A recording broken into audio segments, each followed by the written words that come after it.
President John Carter walked up to the big white platform in front of all the world leaders at the United Nations building in New York. His blue suit was pressed perfectly, and his gray hair was combed back neatly. Today was the most important day in human history, because Earth was finally joining the big group of alien worlds called the Galactic Council. John had worked for 3 years to make this happen, ever since the tall blue aliens called Zephyrians first came to Earth and said hello. The huge room was packed with people from every country on Earth. Cameras were filming everything and sending it to billions of people watching at home. John looked out at all the faces staring back at him and felt proud of what humans had achieved. They had gone from fighting each other to working together to join the stars.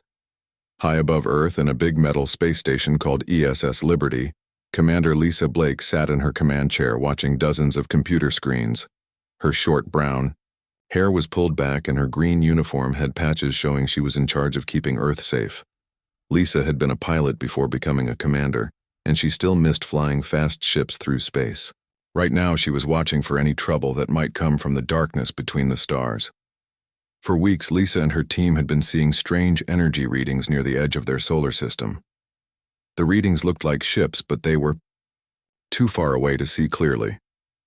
When Lisa asked the Zephyrian aliens about it, they said it was just normal space traffic and nothing to worry about.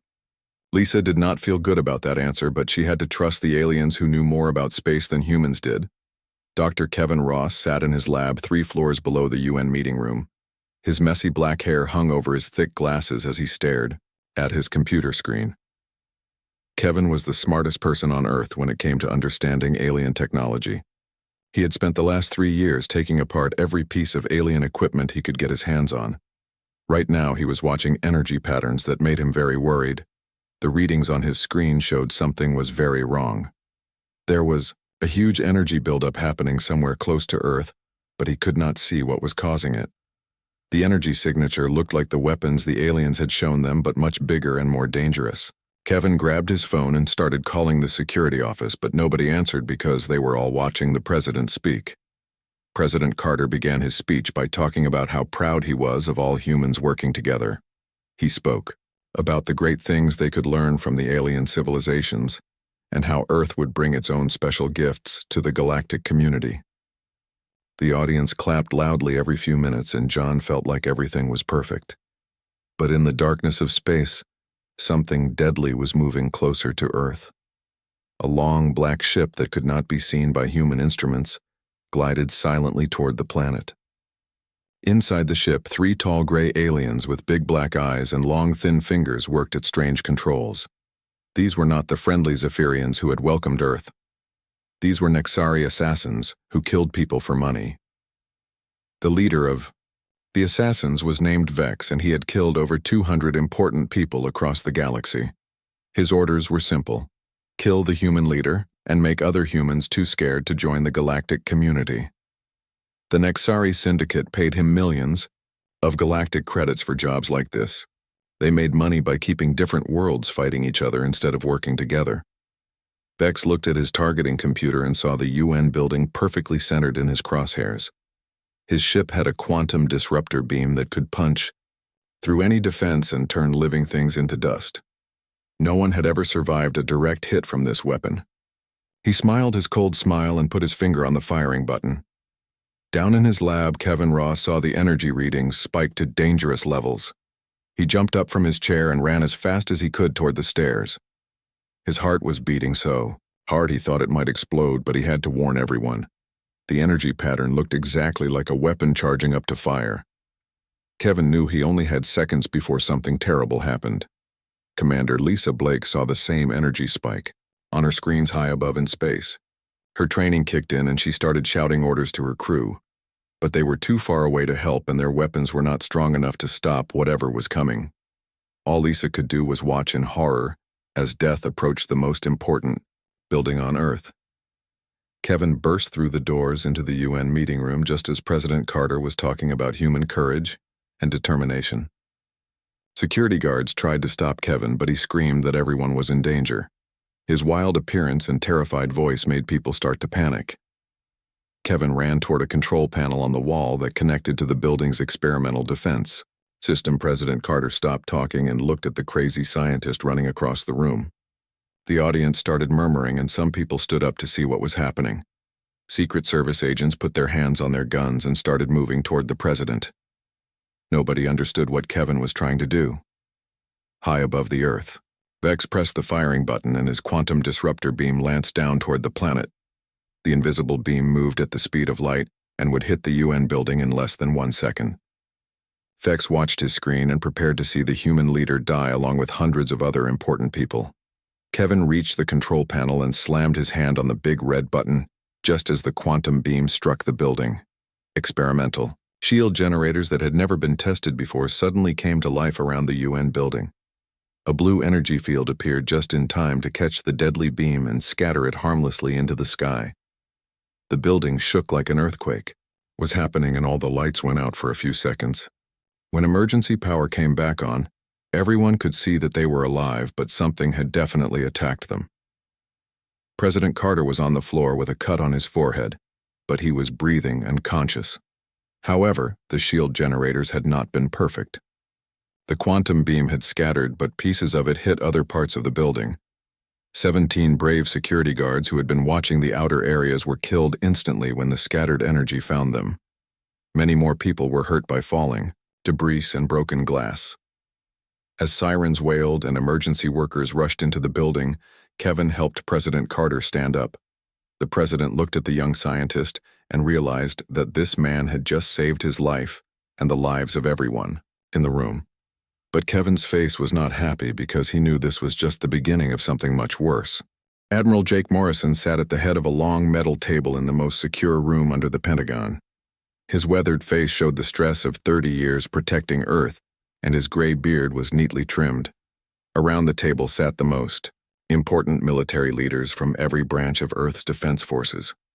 The emergency meeting had been called just 6 hours after the attack on President Carter, and everyone looked grim. Captain Amy Wells stood at the front of the room next to a large screen showing pictures and data. Her red hair was pulled back, in a tight ponytail, and her intelligence officer uniform was covered in ribbons showing her years of service. Amy had been working without sleep since the attack, gathering every piece of information she could find about who had tried to kill their president. Amy pressed a button and the screen showed intercepted alien communications that made everyone in the room feel sick. The messages were between Nexari assassins talking about their plans to kill not just President Carter, but every important human leader on Earth and in the space colonies. There were bounties worth millions of galactic credits on the heads of governors, generals, scientists, and business leaders. The Nexari syndicate saw humans as a threat to their way of making money. For hundreds of years, they had kept different alien worlds fighting each other because war and chaos were profitable. They sold weapons to both sides of conflicts, charged high prices for protection, and made fortunes from the suffering of others. Now Earth wanted to bring peace and cooperation to the galaxy, and that would destroy the Nexari business model. Admiral Morrison listened to the intelligence report and felt his anger growing. These alien criminals thought they could come to Earth's neighborhood and hunt humans like animals. They had killed 17 good people who were just doing their jobs protecting others. Morrison had served in 3 wars, and he knew there was only one way to deal with enemies who targeted innocent people. Dr. Helen Torres entered the room carrying a thick folder full of research about Nexari biology and technology. Helen was a small woman with curly black hair and kind brown eyes, but she was the smartest xenobiologist on Earth. She had studied every alien species humanity had encountered, and she knew their weaknesses better than anyone. Helen opened her folder and began, explaining what humans were up against. The Nexari were about 7 feet tall with gray skin and large black eyes that could see in many different light spectrums. They were stronger and faster than humans, and they lived for over 300 years. Their technology was centuries ahead of what Earth had, and their weapons could kill from incredible distances. But Helen also explained the Nexari weaknesses that other species had never been able to exploit. The assassins were arrogant and relied too much on their superior technology. They always used the same tactics because those tactics had worked for centuries against civilized opponents. They had never fought an enemy that could adapt quickly or think of completely new ways to solve problems. The Galactic Council's response to the attack had been disappointing, but not surprising. Ambassador Veltar of the Zephyrians had offered to put all human leaders in protective custody on heavily defended alien worlds. This would keep the humans safe, but it would also remove them from Earth and make them prisoners in golden cages. Colonel Ryan Hayes stood up and asked permission to speak. Ryan was a tall man with short blonde hair and scars on his face from years of dangerous missions. He commanded Earth's Special Operations Forces, and his soldiers were the toughest and smartest fighters humanity had ever trained. Ryan had a different idea about how to handle the Nexari threat. Ryan proposed that instead of hiding from the assassins, Earth should hunt them down and eliminate them completely. His Special Forces teams could use human advantages like creativity, adaptability, and willingness to take extreme risks. The Nexari expected their targets to be civilized and predictable, but humans could be savage when protecting their families and homes.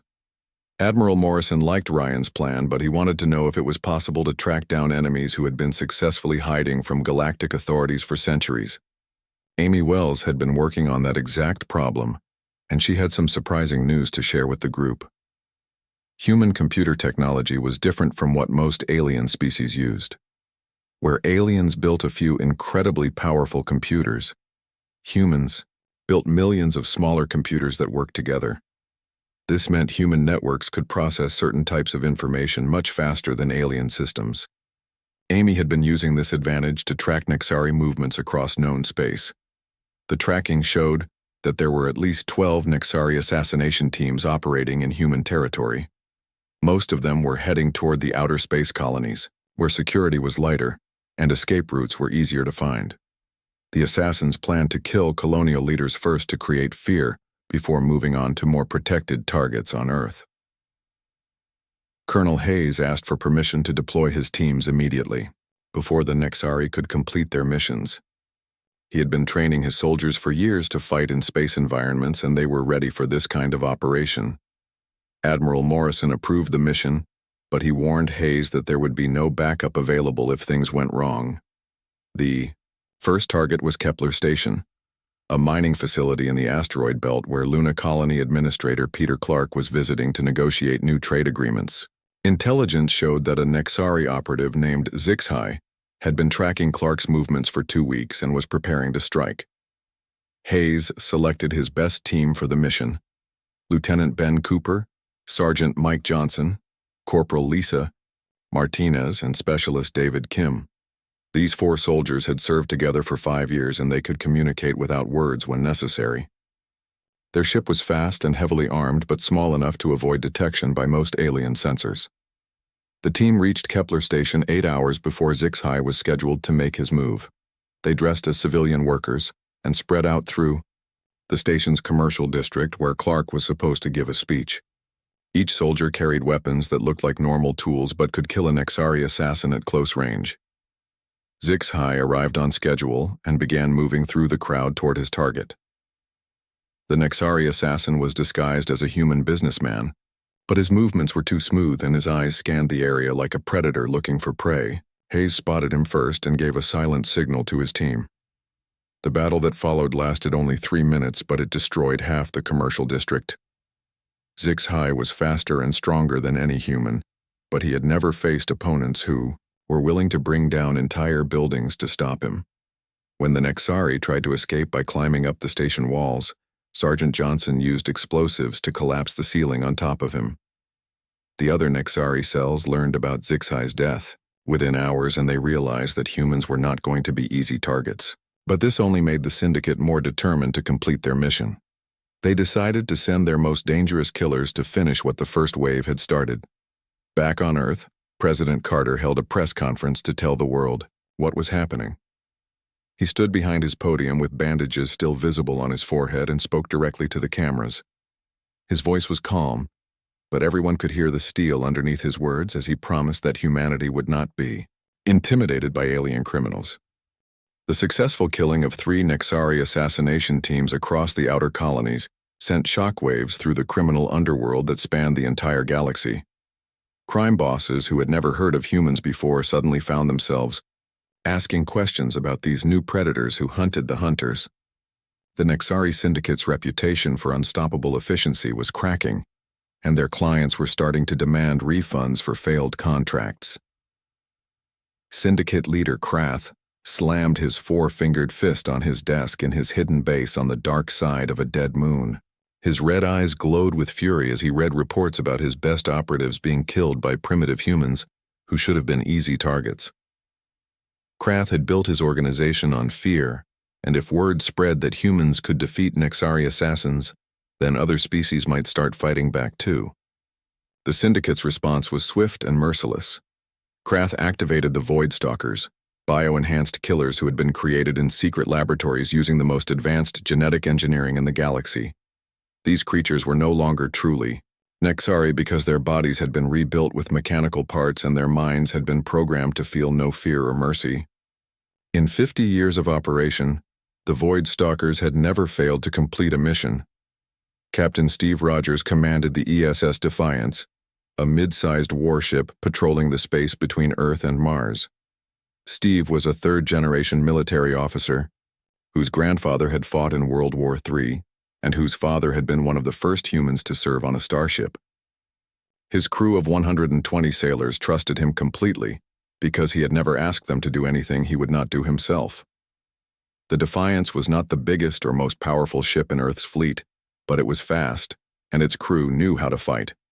Steve had trained his people to think like pirates instead of traditional Navy officers because space combat was more like the old days of sailing ships than most admirals wanted to admit.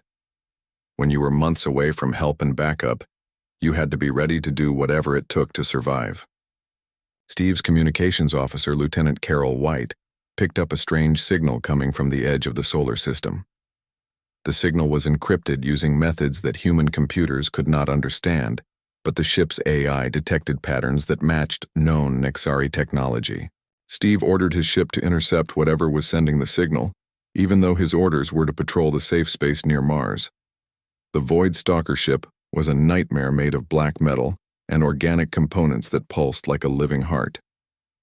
It was smaller than the Defiance, but its weapons could punch holes through any armor that humans had ever built. The creature commanding the ship had once been named Vorthak, but now it was just Stalker Unit 7, a killing machine with one purpose: eliminate the human leadership. When the two ships detected each other, they were only a few thousand miles apart, which meant they would be in weapons range within minutes. Steve ordered his crew to battle stations and began the complex dance of space combat. His gunners loaded their weapons while his engineers pushed the engines to maximum power, and his communications team tried to call for backup that would not arrive for hours. The Void Stalker opened fire first with particle beams that could melt through ship armor like a hot knife through butter. Steve threw his ship into a spinning dive that would have made his crew sick if they had not trained for this kind of extreme maneuvering.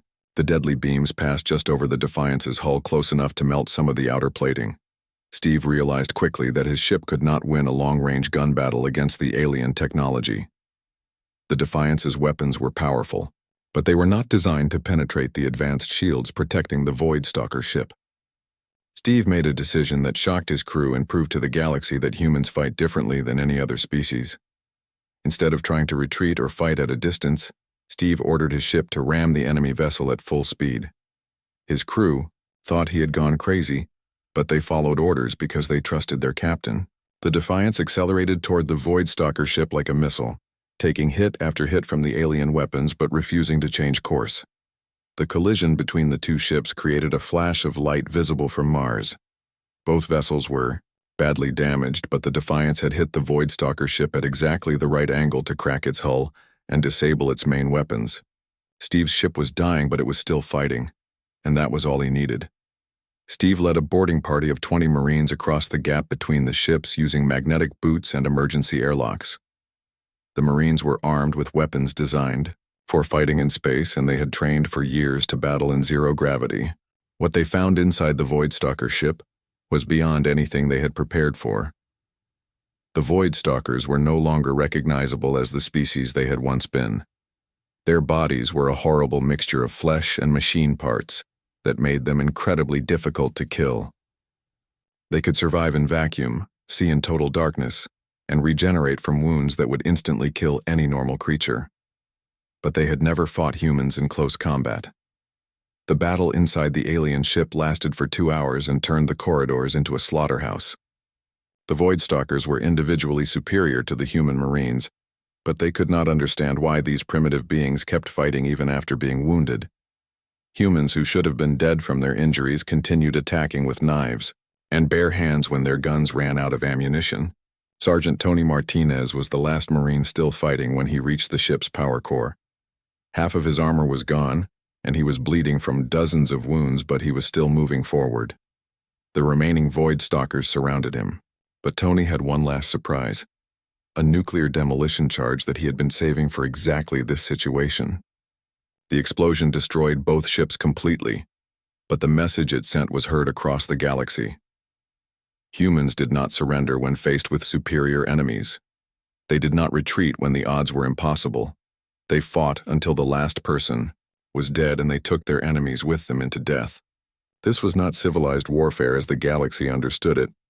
Meanwhile, on Earth, the Secret Service and FBI were working together to find Nexari infiltrators who had managed to sneak onto the planet.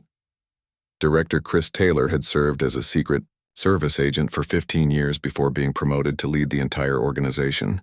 His job was protecting the president and other important officials, but now he was hunting alien shapeshifters who could look like anyone. Agent Kate Miller was the FBI's best expert on counterterrorism, and she had been studying alien infiltration techniques since first contact. Kate was a small blonde woman who looked harmless, but she had killed more terrorists than any other agent in the Bureau's history. Her teams were searching every major city for signs of Nexari technology or unusual behavior patterns. The search was made harder by the fact that Nexari could change their appearance to look exactly like humans. They studied their targets for weeks before replacing them, learning speech patterns and personal habits until the disguise was perfect. The only way to detect them was through energy signatures from their biological enhancement implants. Kate's breakthrough came when she realized that the Nexari were not just targeting government officials.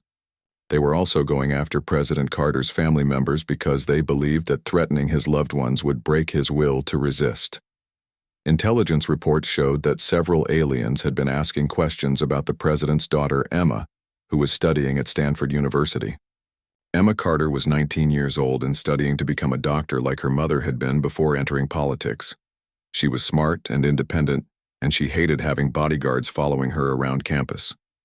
Her main protection was Dan Phillips, a former Marine who had served 3 tours in combat zones before joining the Secret Service. Dan was walking Emma to her biology class when he noticed something wrong with one of the other students.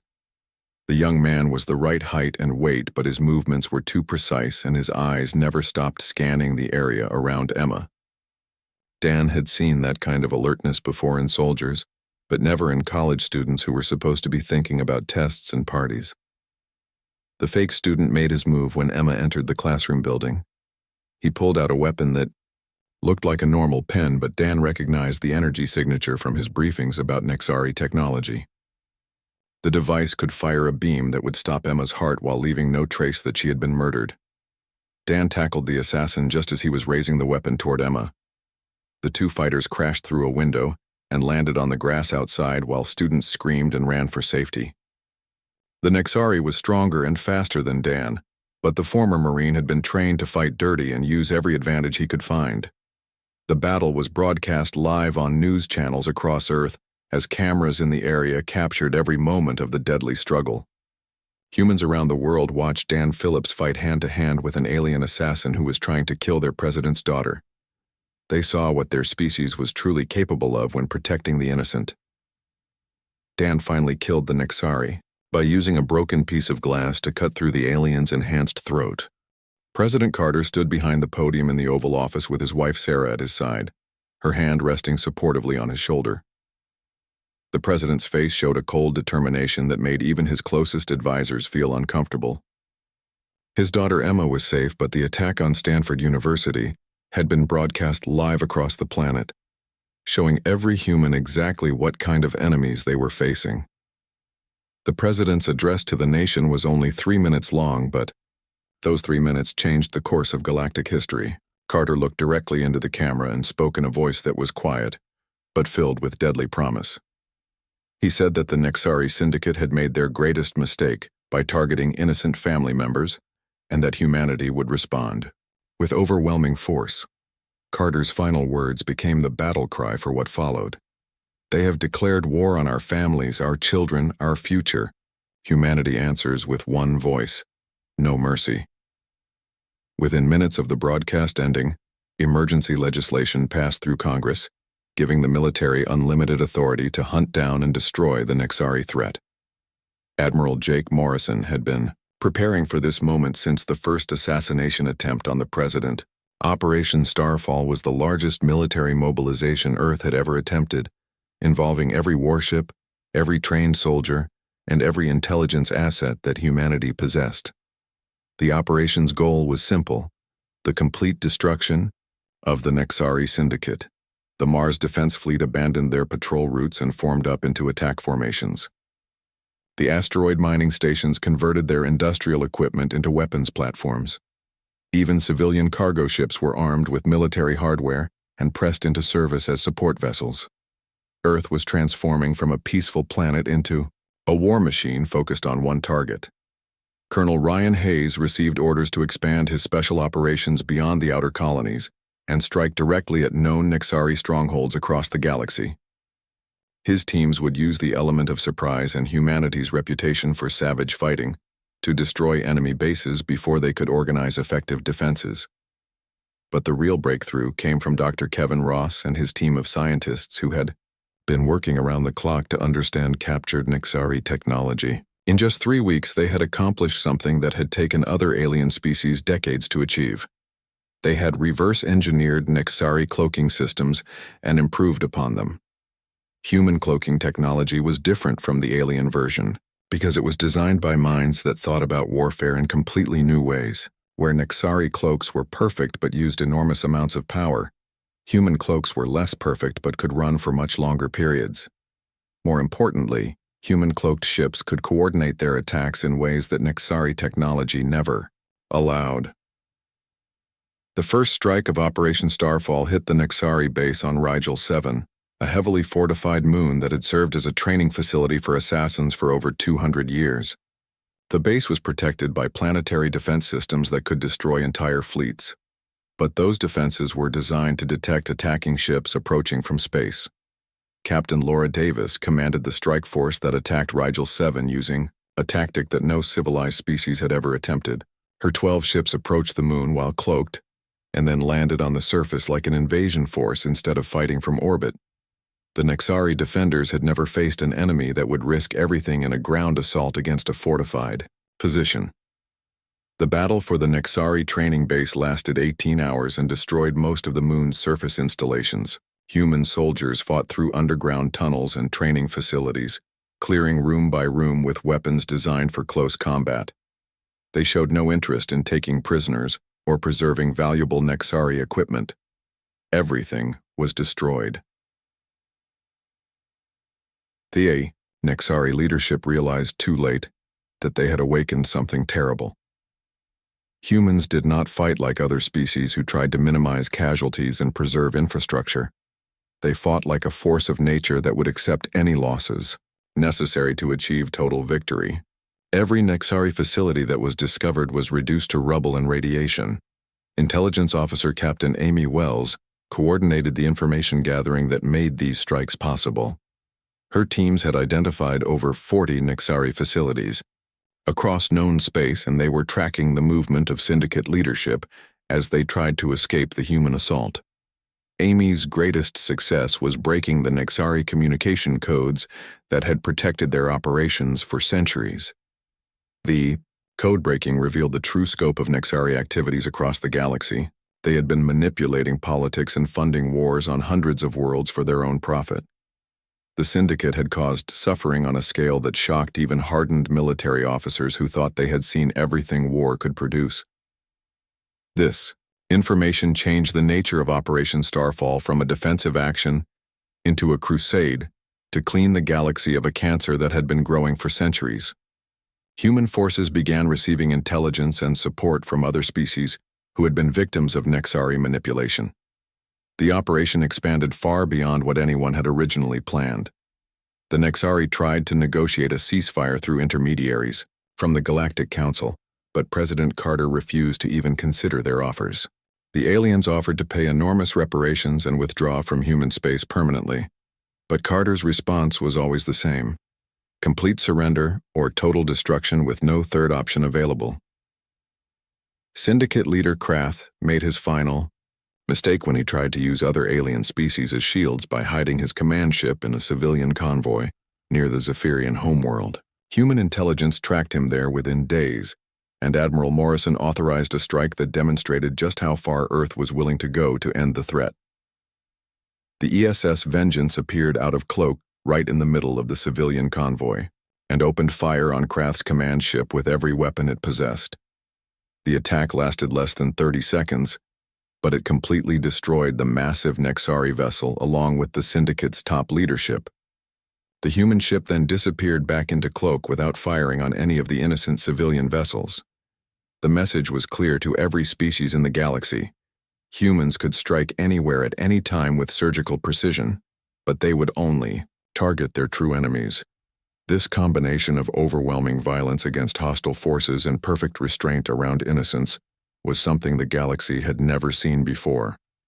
The destruction of the Syndicate leadership created chaos among the remaining Nexari cells as different commanders tried to take control of what was left of the organization. This infighting made them easier targets for human strike teams who picked off the survivors one by one. Within months, the most feared criminal organization in galactic history was reduced to scattered refugees. Dr. Helen Torres led the scientific teams that studied captured Nexari facilities and discovered the full extent of their genetic experimentation programs.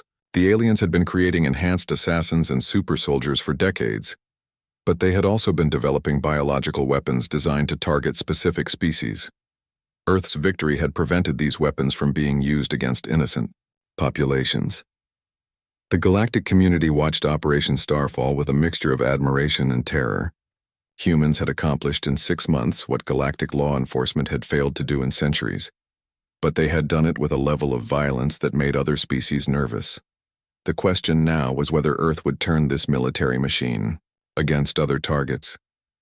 President Carter began planning for the post-war period even while human forces were still hunting down the last Nexari cells. He understood that Earth's demonstration of military power had changed humanity's position in the galaxy forever. Other species would either accept human leadership in security matters, or they would start to see Earth as a threat that needed to be contained.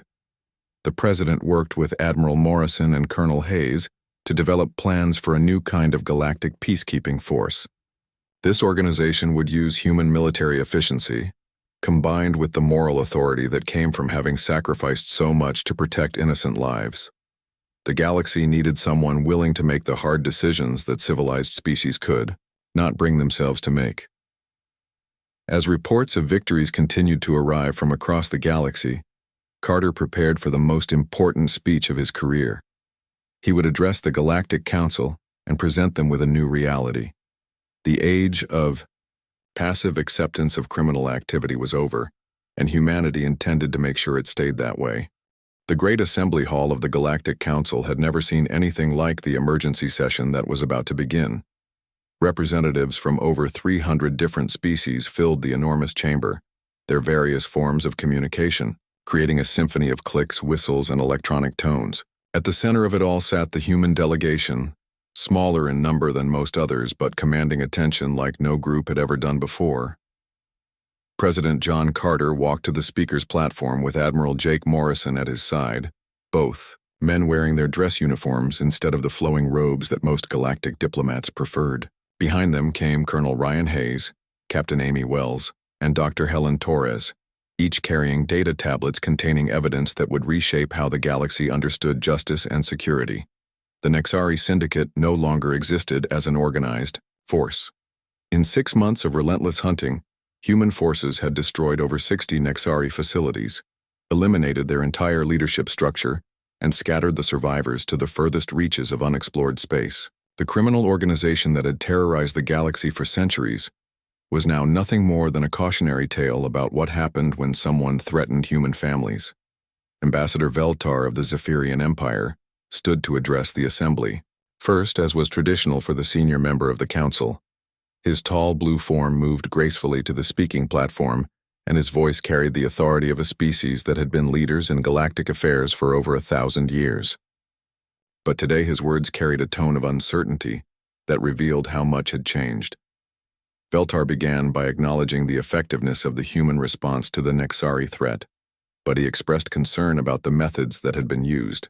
He spoke of the importance of proportional responses and due process, of the need to maintain civilized standards even when dealing with criminals. His speech reflected the traditional galactic approach that had allowed organizations like the Nexari to operate for so long. When Veltar finished speaking, there was polite applause from many of the assembled delegates, but President Carter noticed that some of the smaller species remained silent. These were worlds that had suffered under Nexari manipulation for generations, and they were not interested in returning to the old ways of doing things. President Carter rose to respond, and the entire assembly fell silent. His speech would determine whether humanity became a respected leader in galactic affairs or whether other species would unite against what they saw as a dangerous new threat. Carter had spent weeks preparing these words, and he knew they would echo through history. Carter began by presenting evidence that Captain Wells had compiled showing the true scope of Nexari activities across the galaxy. The data revealed manipulation and assassination campaigns on hundreds of worlds, secret funding of wars that had killed billions of innocent beings, and genetic experimentation programs designed to create biological weapons. The scale of the crimes was beyond what most council members had imagined. The president then addressed Ambassador Veltar's concerns about proportional response and due process. Carter pointed out that the Galactic Council had known about Nexari activities for centuries but had been unable to stop them using traditional methods.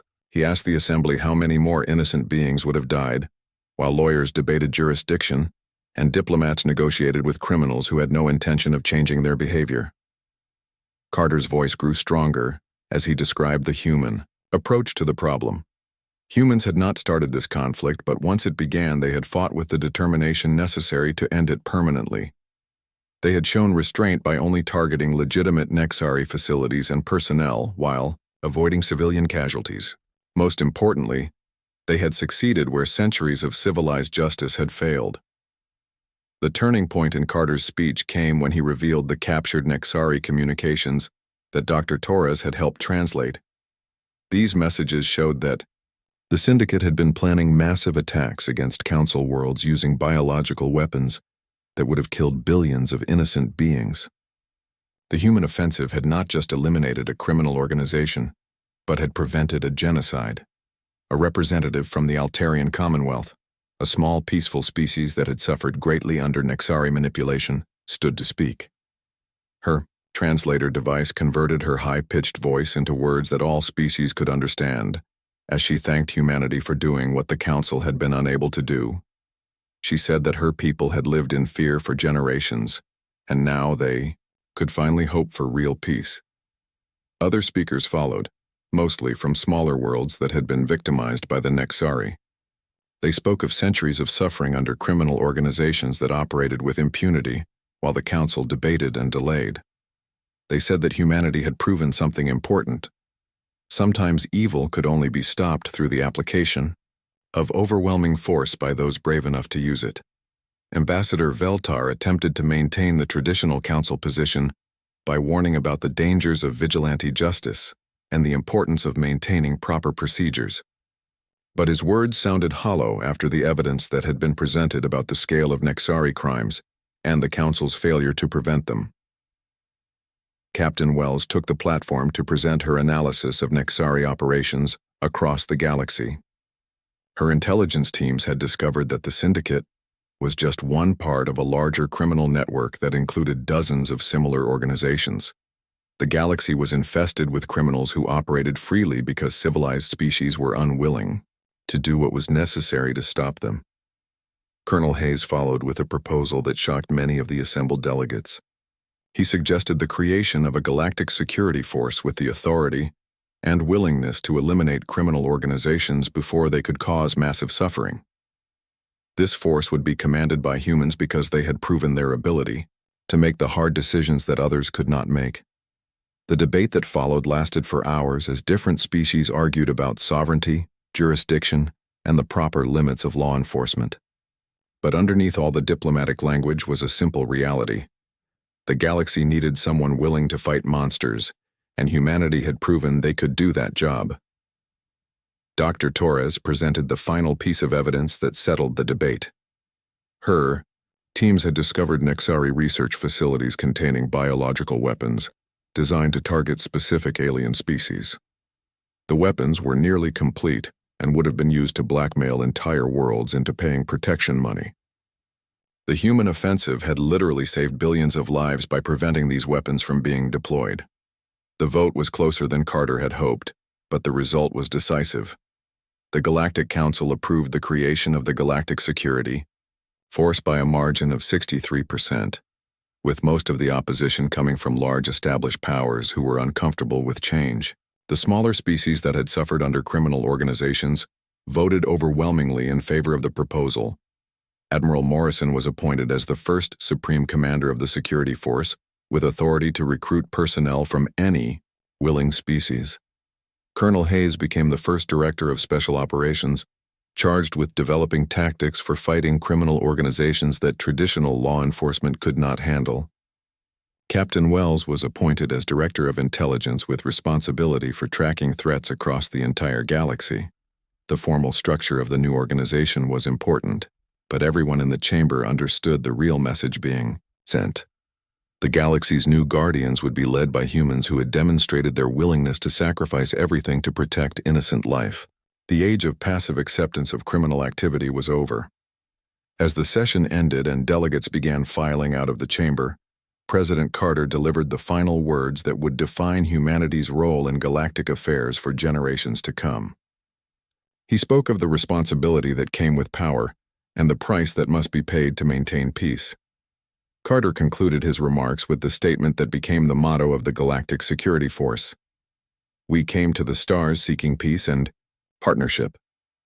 But we brought with us something you had forgotten, the absolute certainty that some evils must be destroyed, not negotiated with. Today you are all safer because humanity remembers how to fight." The chamber erupted in mixed reactions as some delegates applauded while others sat in stunned silence. The galaxy had just witnessed the birth of a new era in which humans would serve as the enforcers of galactic law. Whether this would lead to greater peace or greater conflict remained to be seen. But one thing was certain. Criminal organizations across the galaxy now had something they had never faced before. An enemy that would never stop hunting them until they were completely destroyed. As President Carter and his delegation prepared to leave the council chambers, representatives from dozens of smaller species approached them with requests for assistance against criminal organizations operating in their territories. The work of building a safer galaxy was just beginning, but humanity had proven they possessed both the will and the ability to complete that work no matter what the cost might be.